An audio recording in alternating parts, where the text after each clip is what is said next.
It's California Edition. I'm Brad Pomerance. Our guest, Kathy Allavie, she is currently serving as the clerk for Riverside Unified School District. She's a trustee. We thank you for joining us again. Riverside Unified, as long as I've been covering this area, has tried to really engage in innovative programming for its students. You have two programs, they're called choice programs, that I think are inspired, and they've been on the books for a few years now, I would say. Is that right? Absolutely. So why don't you talk about your STEM program? And I am so jealous of your dual immersion program. I tried to get my daughters in to one in Los Angeles County, denied. Should have moved out here, but be that as it may. If I had my little ones in school again, I would put them in dual immersion. No I doubt. think it's so fantastic. Tell me about your dual immersion program. Okay, well, if you believe as I do that we all need to be bilingual or trilingual as the world turns, right, you'll understand how important it is that we get our kids to speak multiple languages. Of course. And this program basically makes you bilingual by the end of 6th grade. Could you imagine? It's incredible. Could and you can write imagine? and speak in both lanlanguages bilingually. So how many schools? Oh, you have two. You have two schools. We have two schools that are doing that What currently. languages? They're both Spanish, English. Wonderful. But we're pursuing, or we're looking into other languages, but Mandarin? we're looking into Mandarin, right. and we're looking into a lot of different things. Because what we are is a district that really is trying to promote biliteracy.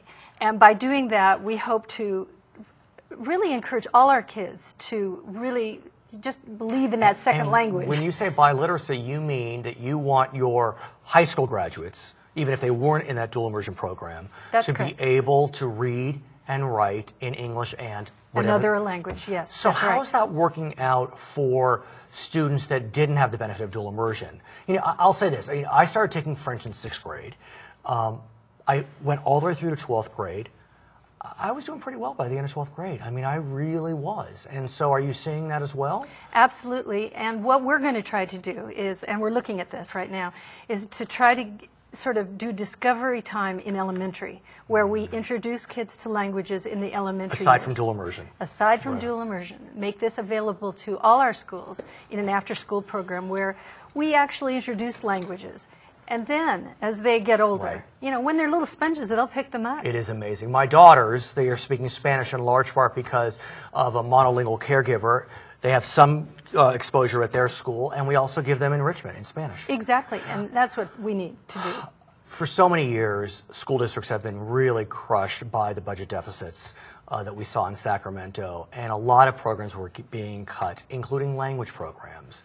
You know, in a lot of school districts, all they were offering was Spanish. They were cutting German and French and Japanese and Mandarin. What's happening in Riverside Unified as an example? Well, we are adding Chinese, adding more Chinese. In fact, we've even pushed Chinese down to our middle school level. Really? So we're doing more. Yeah, you're getting there. But the lack of languages has a lot to do also with the choices kids make in secondary. If they are not choosing to take German, you can't keep it going. But does the passage of Prop 30 help?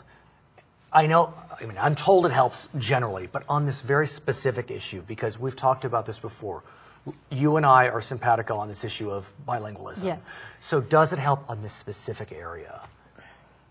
I would say that what it does is it takes the weight off our shoulders a bit so that we can now concentrate on our programming. Okay. And that's what we want to do in our USD, is really concentrate on our programs, what we're offering our children. Are we offering what our community needs as we move forward? And we want to be very progressive. And we know that languages are what they need. You're going to need language if you go on to college, but you need it anyway just to operate in our world. Especially in the Inland Empire in Southern California, where Spanish is becoming so important to speak. I mean, we know very large Latino communities. I mean, these third-generation Latinos are speaking English as well, but it can only help. Oh, it can only help. It can only help.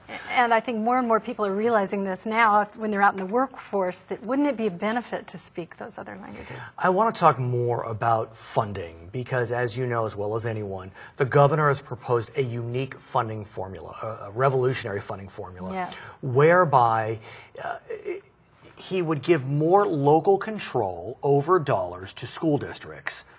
But in exchange, the formula will change. School districts that serve more English language learners and more economically challenged students would get more money. Yes. What do you think? Where would Riverside fall in that? Riverside would actually do pretty well. We have a very high Hispanic English learner population, right. And we have our share, sadly, of economically deprived students. As far as the money itself, that would go. The question is, I think, do we think this is fair? And when you look at the costs of educating kids that have more needs, there are more costs. No doubt. So, but on the flip side, Kathy, and I don't want to sound like an elitist, but look, gifted students have additional needs. I mean, it's undeniable. And you know as well as anyone, a bored gifted student can be deadly. Absolutely. I know that sounds hyperbolic, but no, it's true. And so, we need to stimulate both sides. Absolutely we do. And if you take a look at the way other countries educate their gifted children, they pour resources into those gifted children. And with us, we're basically giving our gifted children remnants. Right. It's too bad that we have to, it's an either or our proposition. But what's interesting is, you look at RUSD, it has Pauley, which is one of the best high schools in the region. A lot of gifted students there. But then you have you have the English language learners. So you actually may be in the best situation because you'll get extra funding to serve both the English language learners and the economically challenged. But presumably you can funnel some of that, with no ties coming from Sacramento, funnel that to gifted programs. Well, I'm always about extra funding and local control, which means that we can have some say in how our students in Riverside are educated, and I really believe in that because we know best, I think, what our children need. So what's your sense as to whether this new funding formula will march forward? Because it's one thing for the governor to suggest it, to propose it. It's still got to go through 120 folks up in Sacramento. I don't know what they're going to say. I know. I'm not sure really where the clog is going to come through the legislature. Right. I know that the groups that they've put together to get it to this stage have been very broad. And I'm interested to see where the hang-ups will be because we all, I think, recognize that more local control will be a benefit. So. The flip side, though, is, look, there are pluses and minuses to more local control. Maybe I'm, parochial, but I would think in Riverside it will work out. I know many of your school board members, you all seem to come from the right place. Not every school district may have members that are as in tuned, as gifted, as bright, whatever it may be. So are there risks, though, to more local control in your mind? Well, we still have to operate within the parameters of the state law. But like example, here we are, we support bilingualism, we think it's a great idea. Other communities may think it's a terrible idea. That's right. And so they could start, could they, under local control, cut all language programs? We're an English-only nation and no more I think they would have real problems doing that because California Ed Code still has its requirements. And we're still operating to try to get kids to graduate and to go to college. And that requires A through G courses, which if people are not familiar with. Those requires a language in there? Requires a language. So it would be very hard for a school district to just kind of deep six all of their academic programs in favor of basket weaving. I understand. But so in our final moments, Prop 30 has passed. Yes. How has that impacted Riverside Unified as a microcosm today? Well, it's very positive.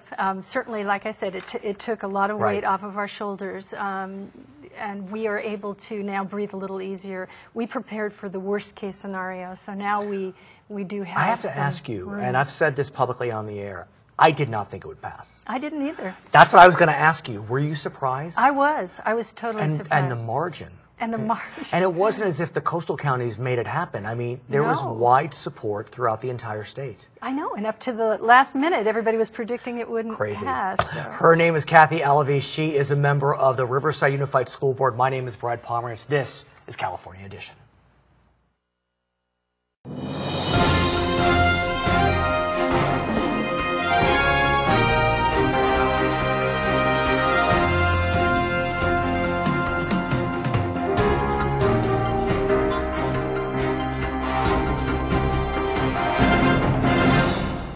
Start our California Edition. I'm Brad Pomerance. We are joined again, she was here last year, by Lachelle Crivello.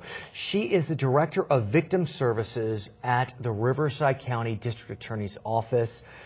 I got to say, your job must be quite gratifying, frustrating at times, but it must feel really good to be able to help the victims of crime. How did you wind up getting into this position?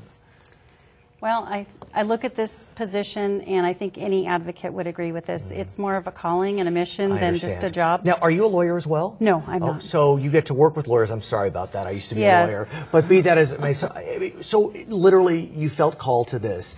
And so day in and day out, you're able to help the victims of crime. I myself have been a victim. Many people have been victims. And it's one of those areas of life where you just don't know where to turn, where to go. How do you help these individuals? Well, you're right in saying that you just don't know where to go and where to turn. So that's where advocates can come in. People who've been victimized, they need information. Right. They need to know what the next step is, and they may need to be told again and again. Because when you've had a traumatic experience, as you know, you don't retain a lot of information sometimes, and you need to be reassured. Yeah, and I was a victim of I don't even know what to call it. I guess I was mugged at an ATM machine. This is many, many years ago. And a knife may or may not have been present. It appeared to be present. I didn't want to find out. And after it was over, I just thought, what do I do? Fortunately, I was not injured, but it was violative in so many different ways. Yes. What do we do? Well, what do we do? When someone's violated, like I said, you need information, but sometimes just having someone there to brainstorm with you and problem solve and help you through the confusing court process, which is it's daunting. Yes, it's daunting. I was a lawyer, a practicing lawyer at the time. This was before it's intimidating. It's really intimidating. The good news, though, I think it's fair to say for many years, victims felt as if the system wasn't there for them, that they felt like they were being re-victimized by the legal process. But I know in the early 80s, the federal government passed some protections. And then in 2008, California passed what's known as Marsy's Law. What do you tell us about that?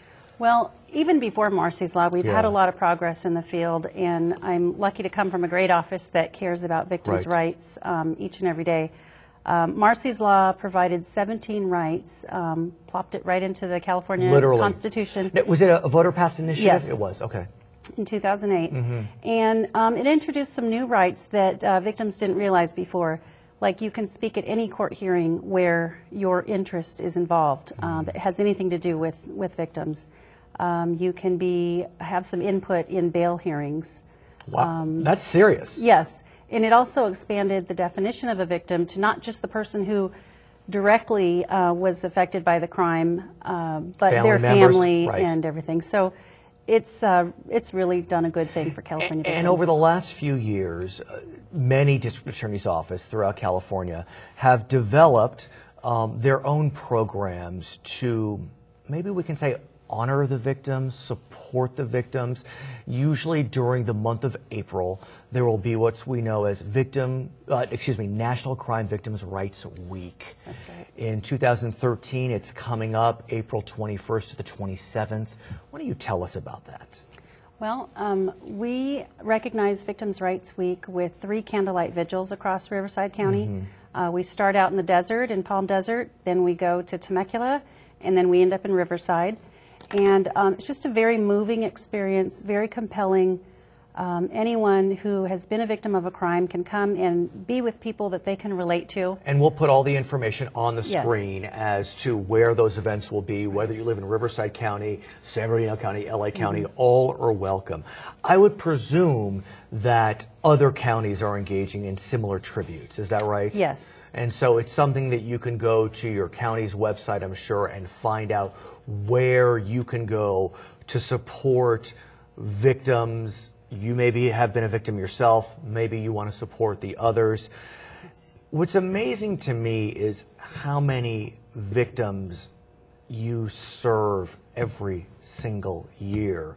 And this is Riverside County as a microcosm, one of the bigger counties in the state.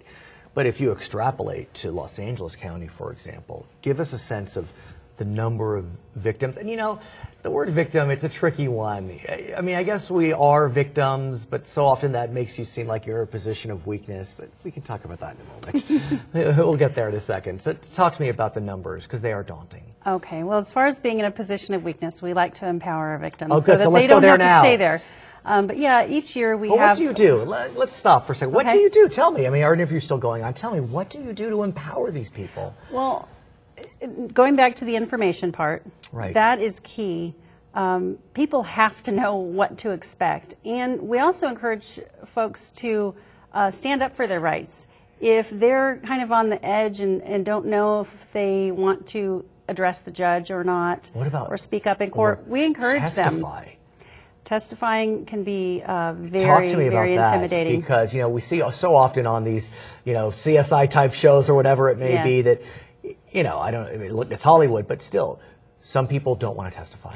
They don't want to get involved. Well, using children for an example, before it's time for them to testify, we take them into a courtroom and show them around, like an empty courtroom. Sure. Introduce them to the court staff, to the deputy that's in charge.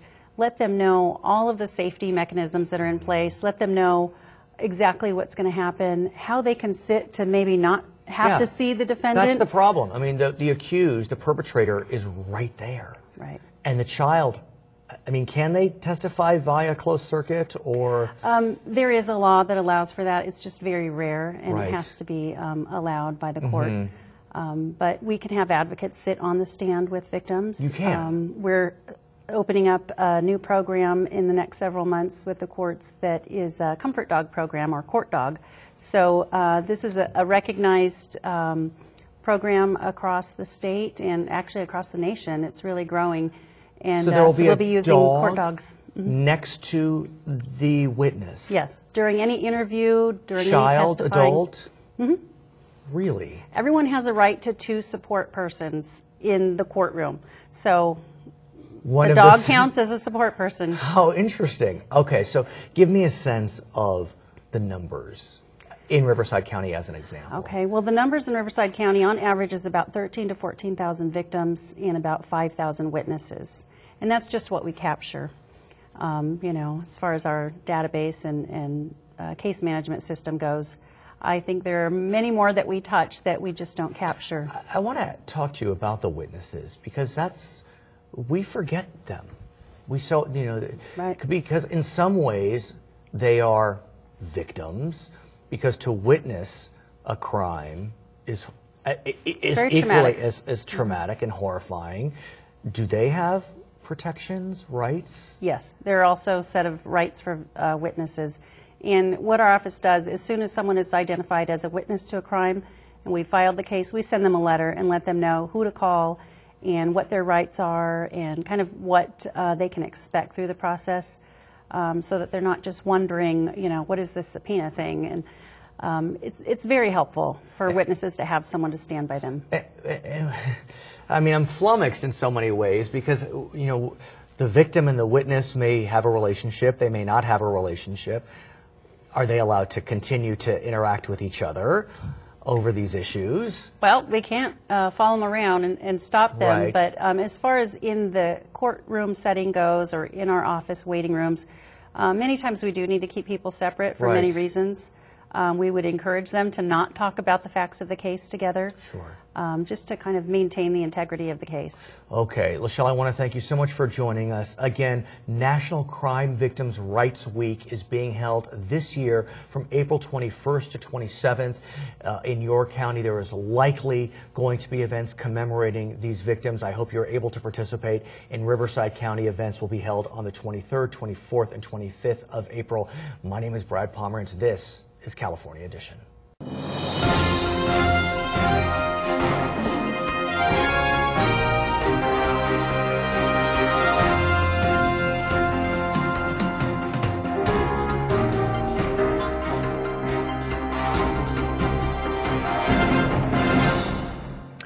You're watching Charter California Edition. My name is Brad Pomerance. Our guest today is Chris Huyett. She is the Executive Director of the March of Dimes Inland Empire Division. We thank you so much for joining us.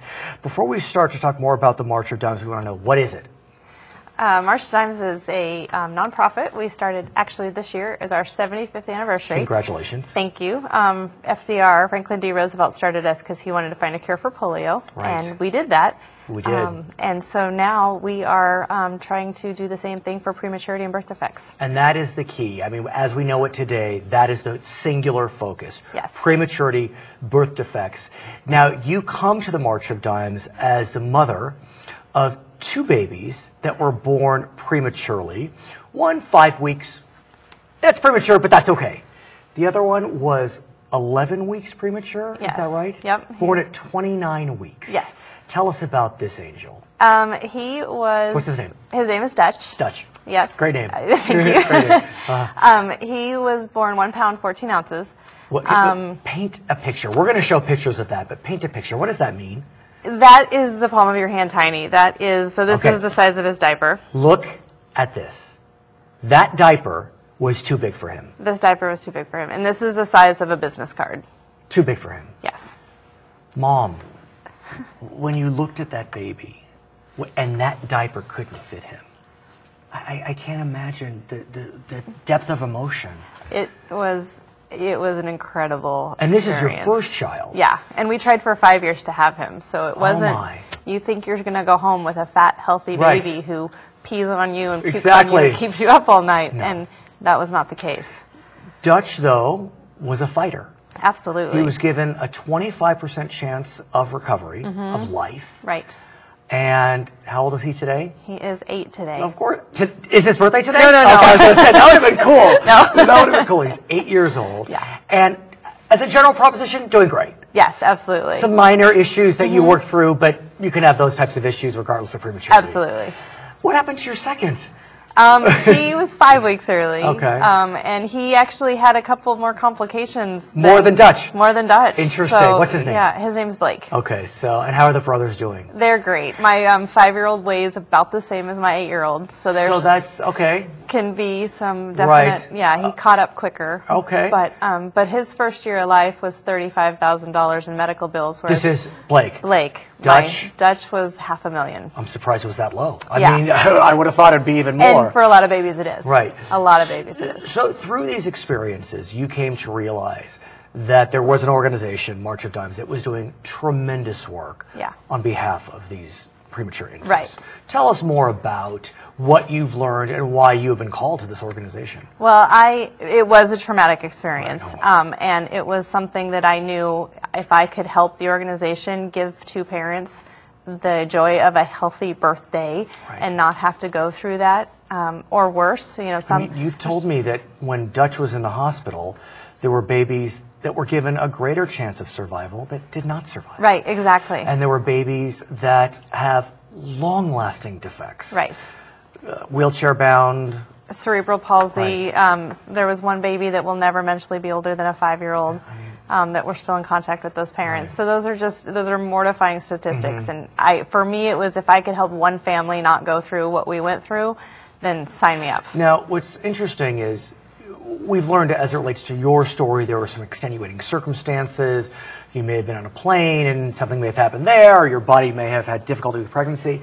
But we know, and you've taught us, that there are things that mothers can do to decrease the likelihood of premature birth. Yeah, absolutely. And I don't want to place blame on mothers. I'm not saying No, that. right. But you know what I'm getting Right. at. So talk to us about what the March of Dimes teaches us. Well, and in 50% of our cases, we know why that mom's having a preterm baby. Right. But there's so many moms out there that aren't getting the right prenatal care, And or they're not getting it fast enough. So that's what I want to kind of focus on. What is it that moms can do to decrease their likelihood of a premature birth? Prenatal care. It's so simple. It's so simple. To get folic acid, that's another huge thing. Taking your folic acid pill before you get pregnant Right. can help with decreasing your chance of birth defect.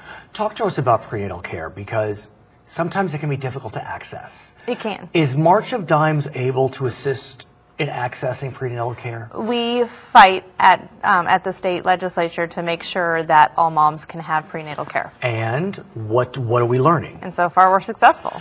So as you've gone through this journey of yours, from mom to volunteer to community director to executive director, Right. How many years has it been? It's been almost 7 years. Tell us what's the good news. I have to think, with advances, 7 years is 7 centuries. Well, and I can tell you the good news for March of Dimes for babies is that last year we were saying our prematurity rate was 1 in 8 babies. And today we can tell you it's 1 in 9 babies. And that was the 1 year distinction. Well, it's been an ongoing thing, but it's we've been dropping and dropping, and now we can say 1 in 9 babies, which is huge. Now, what's the line for prematurity? 38 weeks. Oh, wow. Yeah. So and we have a big campaign right now in hospitals called Healthy Babies Are Worth the Wait, and encouraging moms to stay pregnant for at least 39 weeks. Because those extra weeks in the womb can make a huge difference for babies. Now, we are about to enter an exciting period for the March of Dimes. Yes. It's March for the March? Or it's March for babies. March for babies in April and May. Yes. Not in March. It's most of them nationally are the last weekend in April. Okay, so tell us about them. There will be 22 throughout the state of California. Who knows how many nationally, but tell us about the March for the Babies. Well, you can go to marchforbabies.org to find the walk site near you. And it's a great time. It's you come out and you can see some of the kids that have been affected by March of Dimes. It's a very family-friendly event. And tell us, give us some of your favorite stories about kids that have been affected positively by the March of Dimes. Oh, just to see the faces. And we usually, a lot of our walk sites have posters that show them in the NICU and when they were that 1 pound, 2 pound baby. So does the March of Dimes get involved upon a premature birth? We are very much behind the scenes organization. Okay. We do have some programs in the hospital called NICU Family Support, which are supportive educational materials to that parent who, they're getting onslaughted with educational or medical terminology they don't understand, and so we have materials to help them understand what they're going through. Let's say I'm the parent of 2 children, and let's say I got notice, my wife and I got notice, 15 weeks in that something's up, we're at risk of prematurity. Right. Can we reach out to the March of Dimes? What do we do? You can go to marchofdimes.com, and there's an ask hotline. We also have a website called Share Your Story, where you can connect with other parents who are going through the exact same situation you're going through for kind of some support. And what I'm wondering is, if we get that notification, maybe the placenta's weak or there's a tear or whatever, is there anything that can be done during the pregnancy to try to keep that kid in? Well, a lot of times bed rest. I mean, there are some moms, and my second child, being 5 weeks early, was only 5 weeks early because I was on bed rest for 3 months with him. Now, were you at risk because of the first prematurity? So you knew that there was no doubt that this could happen again. Yeah. So tell us more about the March. I want to hear more about it, how we can get involved, etc. Well, it's our 75th year anniversary, so it's going to be one heck of a party. Right. So we want everybody to come on out. It's a free walk. There's no registration fee. It's all by donation only. And how can we donate? You can donate at marchforbabies.org. You can bring your donations to the walk. We started with dimes, and every little bit adds up. Dimes, right? Yep, so one dime at a time. We found a cure for polio, and we can do the same thing for prematurity. Now, for our friends watching who are in the Inland Empire, where is the March this year? It's at Riverside Community College. Okay. We also have walks in Barstow and Victor Valley. Oh, okay. Terrific. And you'll tell us where they are? We could put them on the screen? Because I have to think there are so many people that would want to get involved. Right. So we can march. Yes. We can donate. We can march. We can donate. What else? There's fundraisers going on all over the Inland Empire, all kinds of different things. What about volunteering? Absolutely. Yes, we need volunteers at the walk. And look, you can go from volunteer to executive director in 2 seconds flat. Her name is Chris Huyett. She is the mother of Dutch and Blake, 2 beautiful baby boys that are now 5 and 8 years old. And we thank you so much for what you're doing for Dutch, Blake, and for all the children who may be facing prematurity. I'm Brad Pomerance. This is Charter California Edition.